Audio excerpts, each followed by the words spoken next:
Russia থেকে তেল কেনার অভিযোগে সম্প্রতি ভারতীয় পণ্যে 50% অতিরিক্ত শুল্ক আরোপ করেন মার্কিন প্রেসিডেন্ট ডোনাল্ড ট্রাম্প, যার নেতিবাচক প্রভাব পড়েছে ওয়াশিংটন নয়াদিল্লির সম্পর্কে।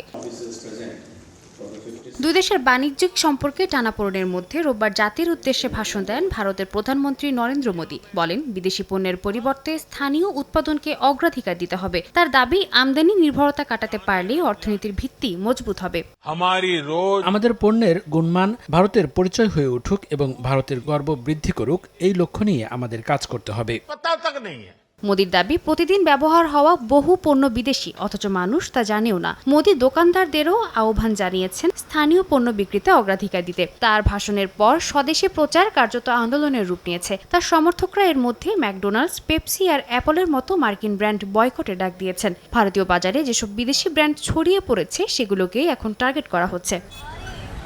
বাণিজ্যিক উত্তেজনা প্রশমনে দিল্লি ওয়াশিংটন দ্বিপাক্ষীয় আলোচনার প্রস্তুতি চলছে। ভারতের বাণিজ্যমন্ত্রী পীযূষ গোয়াল খুব শিগগিরই যুক্তরাষ্ট্র সফরে যাচ্ছেন বলে জানা গেছে। তবে আপাতত দিল্লি স্বদেশি পণ্যের প্রচারকে দ্বন্দ্ব মোকাবিলার কৌশল হিসেবে সামনে এনেছে।